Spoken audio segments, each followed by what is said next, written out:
Well, good morning, everybody, and welcome to Palm Sunday. Palm Sunday. So, we are going to talk about Palm Sunday this morning, and I'm going to look at it maybe a little bit differently than some, and probably similarly to many. When I think about Palm Sunday, what I think about is how in that day and time, that day and age, when Jesus was walking around doing his ministry, he wasn't the only one doing that.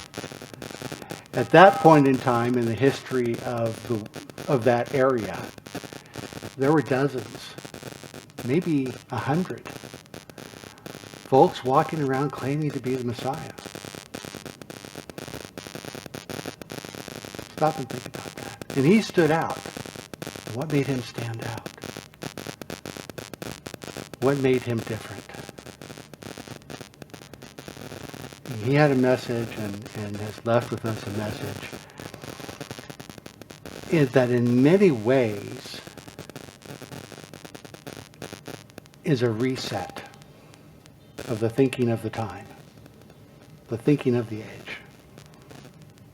The Jewish people were looking for, begging for, waiting for a Messiah to come and free them from the persecution they were experiencing. They weren't just looking for a philosophical leader. Many of them were looking for a military type leader who wanted to raise them up and take them away again, just as they had left Egypt. To throw down the ruling class that had just put them under a yoke, had weighed them down. So here comes Jesus, a man preaching peace, a man telling them to turn within, looking for the kingdom of heaven. Not to look for it coming on a cloud or dropping down out of the sky, but for something that they had to turn within to find, to seek first from the inside, and then take that inner peace, that inner presence, and manifest it in their world, to bring it out from within them into the world as a pathway forward, to move within first and then move out. So we come to Palm Sunday, and this is the beginning, some would say the beginning of the end, or the beginning of the new beginning, depending on how you want to look at it. But this is where he steps forward and really begins to stand out and to stand up. And so I'm going to read a quick little passage from there.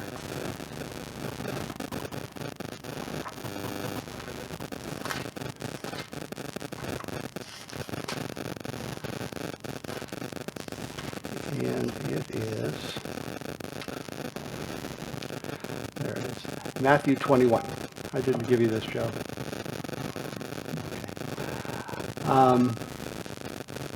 Matthew 21. So he drew near to Jerusalem. He came to Bethpage on the side of the Mount of Olives. Jesus sent two of his disciples, and he said to them, "Go to that village which is in front of you, and straightway you will find an ass which is tied up, and a colt with her. Untie them and bring them to me. And if anybody should say anything to you, tell him our Lord needs them, and he will immediately send them here." All this happened so that what was said by the prophet might be fulfilled.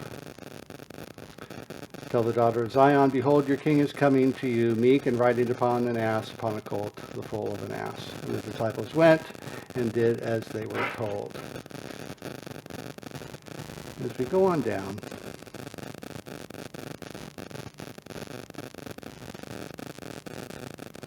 and the people who were going before him and coming after him were shouting and saying, Hosanna to the Son of David. Blessed is he who comes in the name of the Lord. Hosanna in the highest. When he entered Jerusalem, the whole city was stirred up, and they were saying, Who is this man? Who is this man? And the people were saying, this is the prophet Jesus from Nazareth in Galilee. And so at that point, he's another prophet. He's another prophet. And they're like, who is this guy? But he was there standing up, owning his place, owning his power, owning his presence. And we talk frequently about being present with the presence, being present with ourselves, being present with the power that is within us. And so I'm going to go through some of my favorite, not all of them, some of my favorite teachings from Jesus today that will speak to various pieces of how this comes together for us. And so the first one is Matthew chapter 4.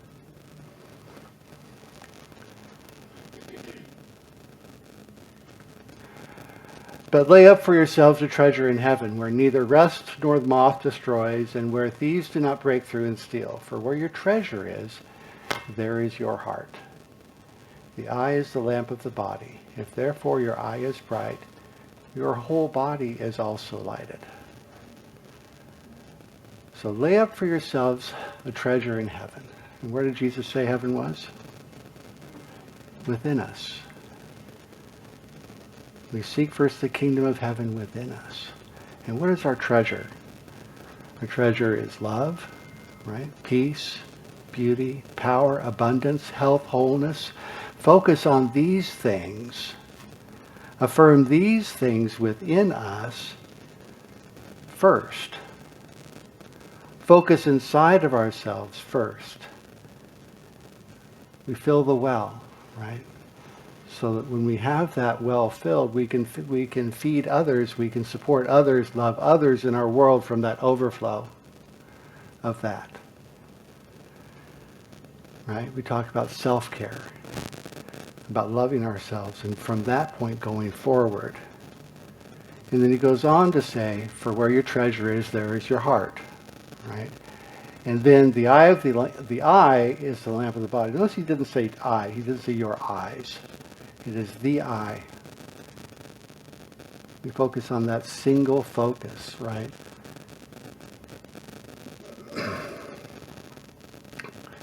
If your eye is bright, your whole body is lighted. When we focus on the light within, focus on the light, focus on the power and the presence of God within us and all around us, then, not just our body, but the body of our lives are a light. A light with love, a light with peace, a light with this presence. Always returning to the presence, always returning to the presence of power that is within us and all around us. Because as he said, as he will say later on in Matthew, seek ye first the kingdom of heaven, and all else is added unto you. Seek ye first the kingdom of heaven, all else is added unto you. So we go on from this one to the next one, which is Matthew 6:20 through 22. Wait a minute. That's what we just did. Okay. Okay, this one is Matthew 4. All right. No. There's another one before that, 4:34. Yep, 4:34. That one. Yes, that one. All right. So this is when Jesus goes, after Jesus is baptized by John, and he goes out into the desert, wandering for 40 days, doing his time in the desert.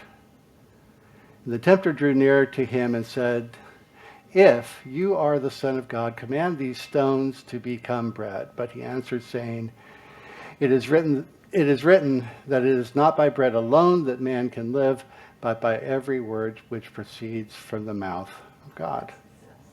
Is that my typo? Yeah, I just copied and pasted it. Okay. I didn't proofread. I was typing pretty fast. All right. And Microsoft Word didn't pick it up. Oh, well. All right. Proceeds from the mouth of God. All right. Great. All right. So, that's funny. All right. Trying to figure that one out.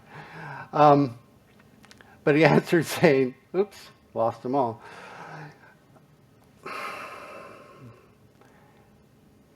The point of this is that we're not to be reliant on the outer world. We're not to be reliant on the world of effects, but reliant on our own inner resources, right? We are to turn within and remember that is everything comes from within out. Like he says, as above, so below, as within, so without. We turn within first. We find the inner presence. Jesus was constantly pointing us inside. Pointing us inside for the answers. Pointing us inside for our solutions. Pointing us inside for the resources that are truly good, that are going to make a true and long-lasting difference. Because we can manipulate and play chess with the world of effects all day long. But we make the change inside, and that's the change that will really make a difference. That's the change that will be permanent. That's the change that will impact our lives on an ongoing basis. All right. Let's go on to the next one. No man puts a new patch on an old garment, so as not to weaken the garment and make the hole larger. So let's stop there for the moment.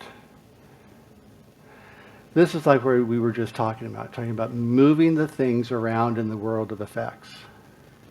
All right.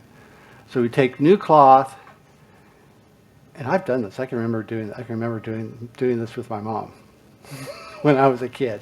She showed me how to patch, how to kind of patch up my pants, right? Because I used to, we've all seen it, wearing holes in the knees of my pants, and then she would keep the old.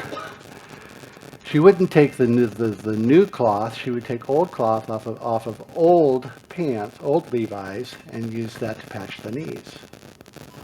So it was the same, right? Because if you take something new and you attach it to the old, you still have that old foundation we're working with. And that's the weak part. So if we take something new and apply it to the old, you're still dealing with that weak old piece. Right? Neither do we pour new wine into worn out skins so as to rend the skins and spill the wine, and the wine runs out and the skins are ruined. But they pour new wine into new skins, that both of them are well preserved. So if you put new wine into an old wineskin, that new wine is still fermenting. And you seal up that wineskin, and it's still fermenting, it's still creating gas, and it's just going to explode. So we have to change ourselves inside, renew ourselves inside as we are adding in the new ideas, the new beliefs. As we are reaffirming who we are, reaffirming our own goodness, our own light, our own love, our own truth, adding that in, the process of creating that new wineskin is one we've talked about before, where we are removing old limiting beliefs at the same time. Creating that new space, creating a new space, a new wineskin, so to speak, for the new ideas. We change, we learn, we move, and we grow, and we're constantly in a state of renewal. Just like, think of it like as a snake grows, right? As a snake grows, it sheds its skin. As a bird grows, it sheds feathers. As we grow, we're constantly shedding skin cells, You've heard me say it before. I mean, every cell, there is science out there in the world that says every cell in our body is replaced and renewed every 6 months. We're always being remade. We're always being recreated. All that is going on, and we get to set the pattern for that very much in our own way on a day-to-day basis. We get to change that. The next part of that is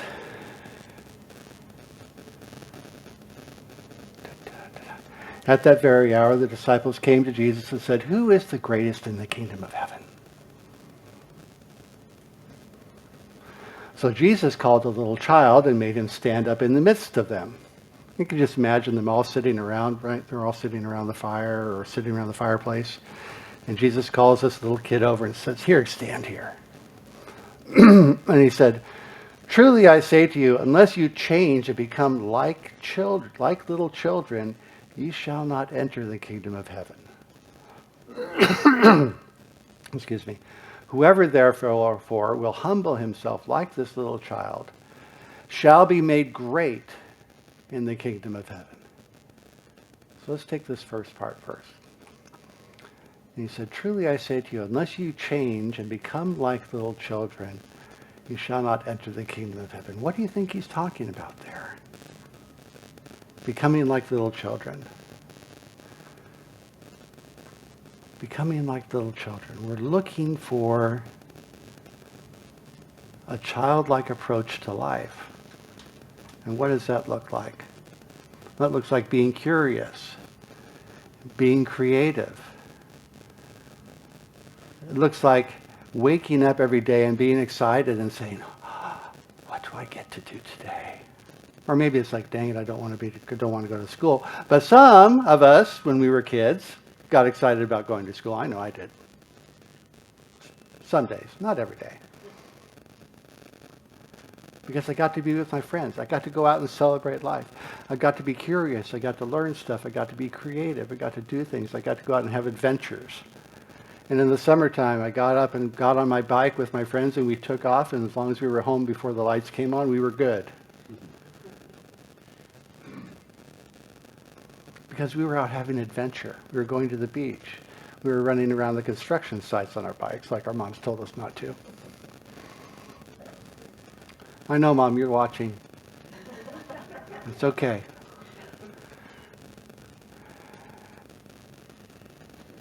So becoming like a little child, absorbing life, inhaling life. How many of us go through our days really being excited about learning and growing and really bringing in newness on a day-to-day basis into our worlds? What would it be like to do that? How would that feel? And how can I nurture that and build that up in myself? To wake up and be excited, be enthusiastic about living and life. And then the other side is that whoever therefore will humble himself like this child shall be great in the kingdom of heaven. And so I had to go look that word humble up. I actually went to the etymology site. I'm looking for the source of the word humble. And one of the sources of the word humble, if you break the word, you kind of look at that word and go H-U-M. Humble is humus, earth. H-U-M is the prefix. And pointing back to earth, and pointing back to being grounded.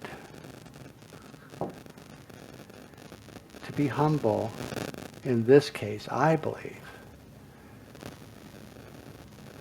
it's not necessarily to hold myself as being less than, but as being connected with my world. It's not just about being connected with the kingdom of heaven and acknowledging that, but it's also bringing that heaven to earth, bringing that heaven to ground, bringing that heaven into my experience, And saying it's not just something that I hold inside of me, but it's something that I express. It's something that I look out in the world and I see the outpicturing of that kingdom of heaven in my life and in my world, in my livingness. And to look at that and take that childlike view and apply it to that. Where I'm not only looking on the inside and seeing the kingdom of heaven, I'm looking on the outside and expecting to see it. To have the childlike expectancy is like being excited about my birthday every day. How much enthusiasm would that be? Because something new is always going to be happening. It's like I saw a post somewhere this morning, as a matter of fact. A friend of mine out on the East Coast posted this and it said, "Be excited. Today is a day you've never experienced before." Wow. Something new. This moment I've never experienced before. This day I've never experienced before. Every day going forward is a day that is entirely new that I've never experienced before. So I get to bring, so am I going to bring enthusiasm to that or doubt and uncertainty? Am I going to be excited about that or fearful about that? Am I going to infer love and joy going forward? Or am I going to look at that and say, I don't know. Because we talk about being fearful about walking into the unknown when every moment of our lives we are walking into the unknown. So how am I going to do that? How am I going to embrace that? What am I going to affirm for myself as I move forward? So, and finally,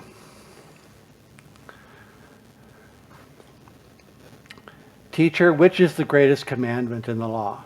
And Jesus said to him, "Love the Lord your God with all your heart and all your soul and all your might and with all your mind. This is the greatest and the first commandment. And the second is like to it. Love your neighbor as yourself." For Jesus, it was all about love. Over and over and over and over again.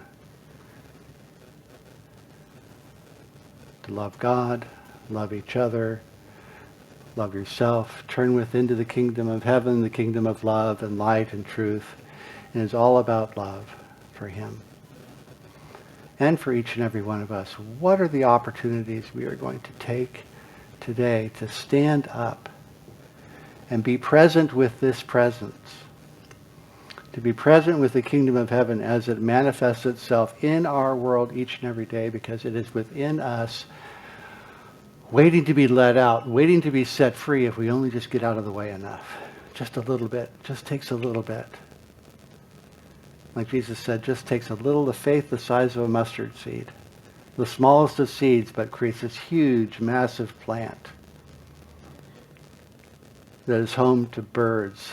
Hundreds and dozens of birds. How many of you have seen a wild mustard plant? They are huge. And the seeds are itty bitty bitty bitty bitty tiny things. It's amazing. We get to move forward with just a little bit of faith in the manifestations, the creation that moves through us is spectacular and magnificent as we allow it to be. As we allow it to be. So let's talk about practicing the principles for this week.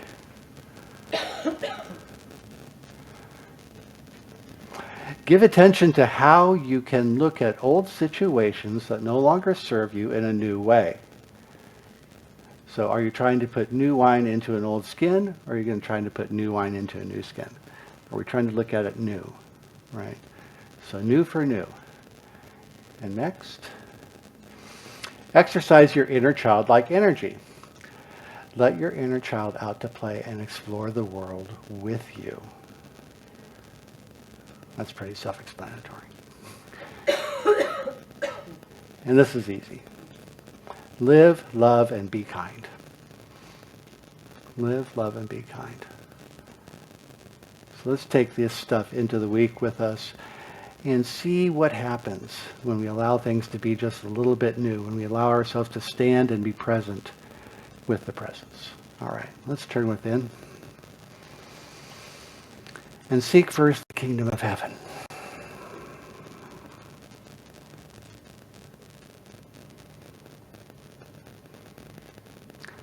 And so we turn within and recognize that there is one power and presence. This presence is love and light and truth. It is God in, through, as, and around in each every one of us. It is spirit of life and love and truth and peace. It is power and beauty and joy. And it is in us and within us and all around us. And so as I speak this word for myself and for each and every one here, I know that all is well, that life is good, and that we are to celebrate this life going forward today. In this and every moment of our lives, we are grateful. Grateful for the awareness of truth rising up within us right now. Grateful for an expanding vision of who we are, what we are.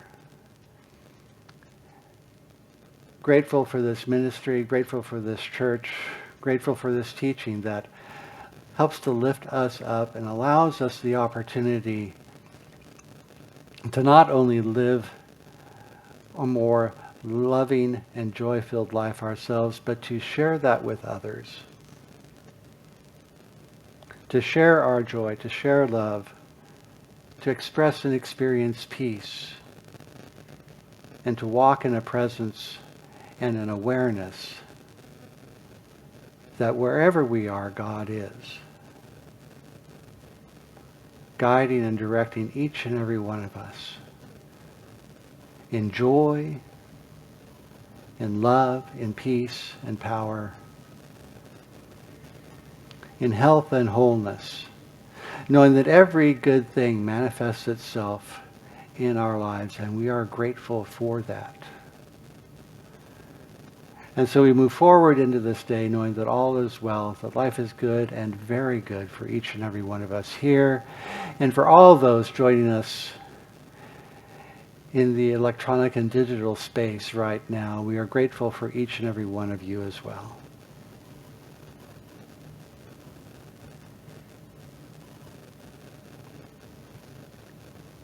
And so we let go and we let God. And so we let it be. And so it is.